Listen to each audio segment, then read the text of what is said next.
మనది మంచి ప్రభుత్వం అని చెప్పుకోవడం కేవలం ప్రచారానికే పరిమితమైందని మాజీ ఎమ్మెల్యే కేతిరెడ్డి ఎద్దేవా చేశారు.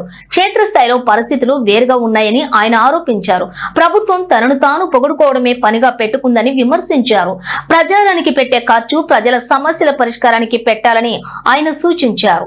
మాటల్లో ఉన్న మంచితనం చేతల్లో కనిపించడం లేదని మాజీ ఎమ్మెల్యే కేతిరెడ్డి వ్యాఖ్యానించారు. సొంత డబ్బా కొట్టుకోవటం మానేసి పాలనపై దృష్టి పెట్టాలని ఆయన హితవు పలికారు. ప్రభుత్వం మంది మంచి ప్రభుత్వం ఇవే ఈ చిడతలు ఎక్కువైపోయినాయి. ఈ చిడతలు పవన్ కళ్యాణ్ ఎక్కడ పోయినాడో తెలియదు. అందరినీ ఒకటే దాంట్లో కలిపేస్తున్నాడు.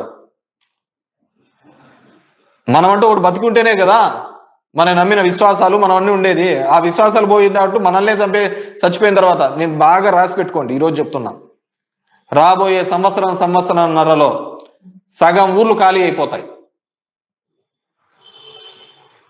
మీరు ప్రభుత్వంలోకి వచ్చిన తర్వాత మమ్మల్ని ఇబ్బంది, వైసీపీ వాళ్ళని ఇబ్బంది పెడుతూ చాలా మంది ఊర్లు ఖాళీ చేసిన పరిస్థితులు అనుకుంటున్నారు. మీరు అలా కాదు చేస్తున్నది. మీ చర్యల వల్ల, ప్రభుత్వ నిర్ణయాల వల్ల గ్రామాలలో పని లేకుండా ఊర్లు ఖాళీ చేసే సందర్భం రాబోతుంది. ఈరోజు ఉపాధి హామీ పథకము కంప్లీట్ గా తుట్లు పొడిచినారు. మనమంతా దానికి పేరు మార్చినారు, గాంధీ పేరు మార్చినారు దాని మీద ఉన్నాం. ఎంత అంటే అంత దానికి సంబంధించిన సత్య చెప్తాడు, దాంట్లో కూడా రాముడి పేరు ఉంది కదా అంటాడు. రాముడి పేరు కదా, పథకం ఎట్లా పోతుంది అని.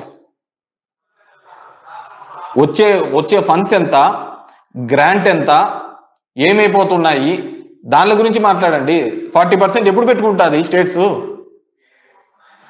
40% స్టేట్లు పెట్టుకునే పరిస్థితి ఉంది అంటున్నా నేను. 40% స్టేట్లు ఎన్ఆర్జీఎస్ లో పెట్టుకోలేవు. ఆ రోజు ఎందుకు తీసుకొని వచ్చినారు? ఇదే అనంతపురం జిల్లాలోనే అది పని మొదలు పెట్టినది రాజశేఖర రెడ్డి గారు ఉన్నప్పుడు. ఎందుకు ఆ రోజు రైతాంగం అంతా కూడా ఆత్మహత్యలు చేసుకుంటున్నారని అప్పుడు రాజశేఖర రెడ్డి గారు పిసిసి ఆధ్వర్యం మంది మంచి ప్రభుత్వం ఇవే ఈ చిడతలు ఎక్కువైపోయినాయి. ఈ చిడతలు పవన్ కళ్యాణ్ ఎక్కడ పోయినాడు